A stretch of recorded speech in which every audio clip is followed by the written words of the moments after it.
Bismillahirrahmanirrahim. Assalamualaikum warahmatullahi wabarakatuh. Alhamdulillah wassalatu wassalam ala habibina wa syafi'ina Rasulillah wa ala alihi wa sahbihi wa man walah wattaba'a hudah wa ba'd. Saya tentu sangat gembira sekali diapit oleh dua senior ya. Alhamdulillah, di sebelah kanan ada Gus Ulil, di sebelah kiri ada Abuya Ar-Razi Hashim. Ini kedua tokoh yang mungkin lebih Anda kenal ketimbang saya, karena beliau lebih senior secara pengalaman maupun secara keilmuan. Ada satu cerita dan saya ingin mengawali pembicaraan saya dengan cerita ini karena ini memuat pelajaran penting. Dan saya memetik pelajaran ini di usia ya relatif lebih belakangan gitu. Karena itu saya ingin membagi pengalaman ini kepada teman-teman mahasiswa yang sudah menghafal Al-Quran. Dan izinkan saya untuk menceritakan ini. Jadi sahabat-sahabat semuanya, saya punya kenangan tersendiri di ruangan ini karena 2012 saya dites masuk Al-Azhar di sini. Persis saya duduk di sebelah kanan sana. Waktu itu yang ngetes saya Pak Masri dari Dirosat. Nggak tahu masih ngajar apa enggak itu. Sudah pensiun ya Pak, sudah pensiun. Saya masih ingat waktu tes 2 kali di MAN dengan di kampus ini, UIN Ciputat ini. Seharian kita, baru bisa pulang malam. Alhamdulillah kami lulus, berangkat ke Al-Azhar. Sekarang saya sedang menempuh S3 di Al-Azhar. Kebetulan, Alhamdulillah.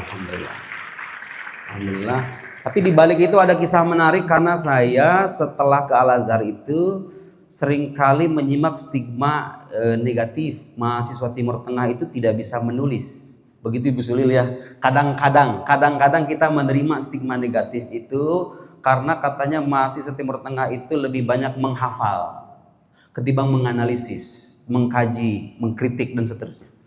Akhirnya saya terdorong, saya langsung gabung Lakpesdam NU. Di sana bertemu dengan senior-senior yang luar biasa kapasitas keilmuannya. Dan yang saya baca, mungkin ini baru pertama kali saya bicara depan forum publik begini. Saya itu dulu suka membaca tulisannya Gus Ulil. Kasih tepuk tangan buat beliau. Alhamdulillah, dulu itu terus terang saya suka membaca tulisannya Gus Ulil karena beliau dulu itu masih punya jil ya, Gus Ulil ya. Sekarang jilnya sudah tidak ada, tapi saya kira manusia itu memang senantiasa berkembang ya, selalu ada perkembangan dalam tahap-tahap kehidupannya. Sekarang kita tahu beliau suka mengkaji Al-Ghazali. Nah, pelajaran berharganya adalah saya seorang Azhari membaca tulisan-tulisan orang yang waktu itu nggak tahu sekarang ya, waktu itu dikenal liberal, yang secara pemikiran sudah pasti bertentangan dengan Al-Azhar yang notabene-nya tradisional. Saya juga membaca buku-bukunya Nur Kholis Majid, bukunya Pak Azumardi Azra almarhum, artikel-artikelnya Profesor Nasaruddin Umar, artikelnya Buya Syafi'i Ma'arif dan seterusnya. Tapi alhamdulillah saya tidak jadi liberal. Tapi pelajaran berharga yang ingin saya ketengahkan di sini adik-adik semuanya. Di Al-Azhar kita diajarkan satu kearifan yang saya kira ini sangat bagus sekali. Khudh ma sofa wada' ma kadar. Kalau nemu orang ada pikiran-pikirannya yang keruh tapi masih ada yang bening-beningnya gitu loh. Masih ada baiknya, masih ada manfaatnya. Sebagai pelajar yang ideal itu seharusnya Anda tidak membuang seseorang hanya karena 1, 2, 3 kesalahannya. Betapapun sesatnya manusia, pada akhirnya selalu ada celah-celah kebenaran di balik dirinya. Manfaat, apalagi yang manfaat saya pelajari. Dan mohon maaf Gus Ulil, saya waktu itu kadang-kadang meniru tulisan-tulisan beliau itu karena saya lihat bagus. Jadi kalau beliau tadi alhamdulillah mengapresiasi sedikit karya kami begitu, itu mungkin salah satu samrah min thamarat yakni kitabat Syekh Ulil Absar Abdullah. Alhamdulillah. Jadi meskipun tidak setuju dengan gagasan, pemikiran, dan sampai sekarang tidak pernah setuju dengan beberapa butir pemikiran beliau, Tapi saya tidak menutup diri untuk mengambil manfaat dari apa yang saya lihat bermanfaat. Nah, kenapa ini penting ditekankan? Mungkin di sebelah kiri juga, ini Abu Ya Ar-Razi. Mungkin bagi sahabat semuanya yang suka mengikuti YouTube ya, bagaimanapun dua sosok ini punya kontroversinya tersendiri. Ya, tapi saya ingin berpesan, jangan sampai kesalahan atau sesuatu yang kita anggap menyimpang dari seseorang itu menutup diri kita untuk mengambil manfaat dari yang bersangkutan. Khud masofa, ambil yang bening, wada' makadar, tinggalkan yang keruh.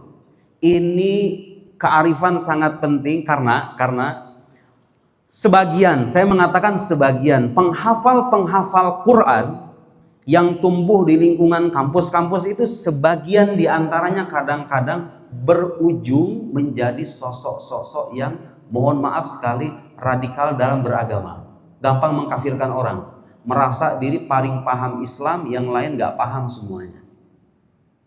Dan Nabi SAW dalam hadis yang masyhur dalam Sahih Bukhari, kelak akan datang suatu kaum yaqra'unal Quran bi alsinatihim, mereka membaca Al-Quran dengan lisannya, hafizul Quran, Masya Allah. Tapi kata Nabi, la ya'du taraqiyahum, bacaannya itu gak sampai tenggorokannya, gak sampai merasuk ke dalam batinnya, gak diresapi, gak memunculkan kearifan dalam beragama, merasa paling benar sendiri, yang lain tuh sesat semuanya, yang ini sunnah, yang ono bid'ah semuanya, yang ini ustadz sunnah, yang ini ustadz bid'ah. Sekarang sudah muncul tuh gerakan-gerakan semacam itu, gerakan-gerakan yang ya itu dari orang-orang yang sebagiannya hafal Al-Quran, tapi bacaannya kata Nabi gak sampai tenggorokannya. Terus Nabi sebutkan yamruquna minad din kama yamruqus saham minar ramiyah. Mereka itu keluar dari agama seperti keluarnya busur dari apa? Ramiyah itu apa? Bu ya. Sangkar ya, sangkar panah gitu ya. Minar ramiyah. Kan kencang sekali itu kalau kita main memanah itu kan, busur ketika memancat itu kencang sekali. Kata Nabi, orang-orang ini meskipun membaca Al-Quran dengan lisannya, bahkan hafal Al-Quran, dan banyak kasus di mana orang sudah hafal Al-Quran tapi hafalannya itu tidak melahirkan sifat kedewasaan dalam beragama. Saya adik-adik semuanya, secara terus terang saya katakan, saya pernah ada di fase mungkin agak sedikit ekstrim kalau menyikapi orang-orang yang berbeda dengan saya. Mungkin yang mengikuti, sebagian yang mengikuti medsos saya dulu pernah terlibat dalam perdebatan intelektual dengan Profesor Munim Sirri. Tapi saya ingin bilang, betapapun kerasnya mungkin diksi yang saya gunakan waktu itu, saya luapkan ketidaksetujuan itu dengan menulis buku, dan bukunya saya hadiahkan sebagai tanda terima kasih saya kepada Gus Ulil.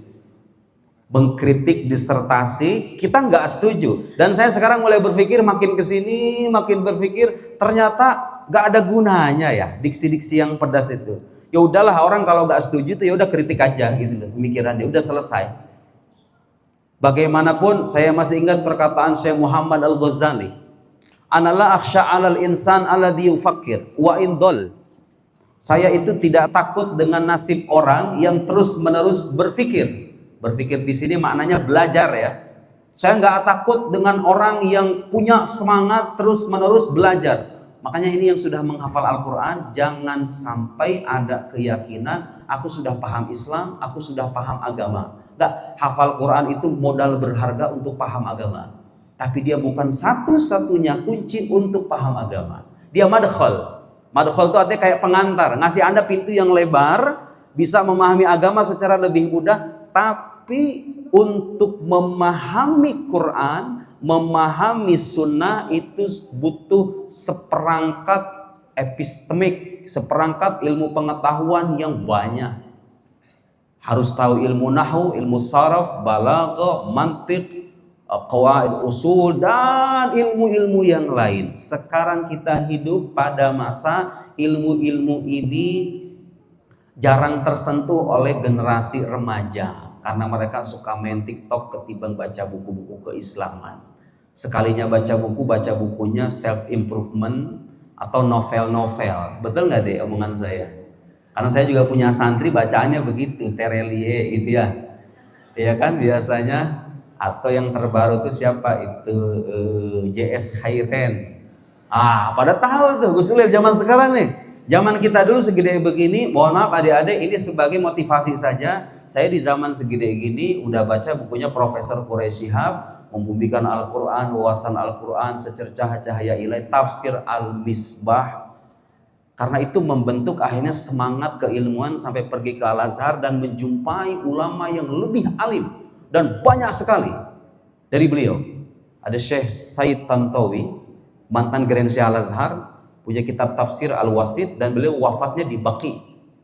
Masya Allah, wafat husnul khatimah, wafat di Baqi. Bersama Syekh Muhammad Ghazali yang tadi saya sebut. Saya ingin melanjutkan perkataan beliau tadi, saya nggak takut dengan orang yang terus-menerus belajar sekalipun dia sesat. Sekalipun dia sesat. Kenapa? Li'annahu sayaudu ilal haq. Pada akhirnya, orang kalau belajar terus-menerus, nggak menutup diri, dia akan kembali kepada jalan yang benar. Tahu nggak kata beliau? Walakinnani akhsha 'alal insan alladzi la yufakkir. Yang saya khawatirkan itu orang gak mau mikir, gak mau belajar, gak mau mencari, kerjaannya main medsos doang.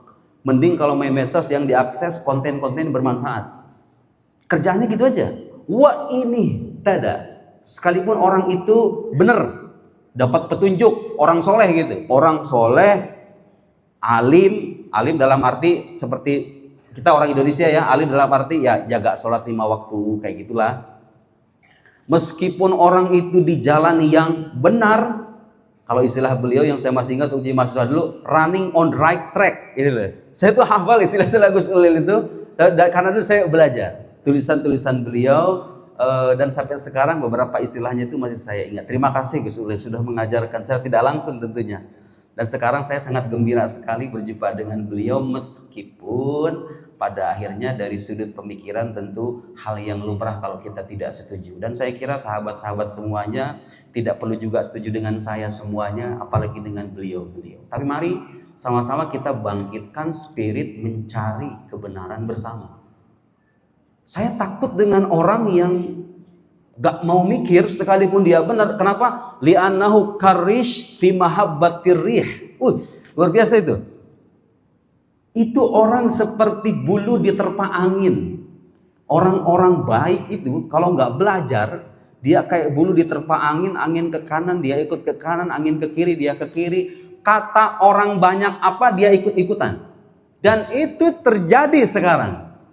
Gampang banget anak-anak zaman sekarang itu tergerus opini publik. Betul ya Bu ya? Gampang sekali tuh anak-anak zaman sekarang. Apa yang dikatakan orang banyak ya itu yang benar. Jadi standar kebenaran tuh bukan standar keilmuan lagi, tapi soal perasaan. Bisyu'ur gitu ya. La bil adillah. Dengan perasaan bukan dengan argumen keilmuan. Nah orang-orang kayak gini merasa sudah menjadi, mohon maaf karena sebetulnya adik-adik kalau dari sisi makom, saya yakin, hakul yakin, adik-adik yang hafal Al-Quran, makomnya a'la minna, lebih tinggi ketimbang saya.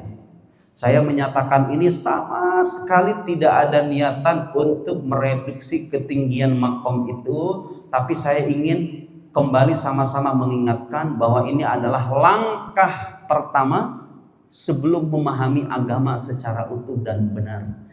Jangan sampai dengan hafalan yang kita miliki itu kita berhenti belajar, berhenti berpikir, berhenti mencari wawasan keilmuan yang berlimpah. Dan memang kita punya kekayaan hazanah intelektual yang berlimpah. Karena seperti kata Syekh Ghazali, kalau orang berada dalam jalan yang benar tapi tidak mau berpikir dengan benar, maka dia seperti bulu yang diterpa angin, pada akhirnya dia akan tenggelam dalam kesesatan. Sekian dari saya. Wassalamualaikum warahmatullahi wabarakatuh.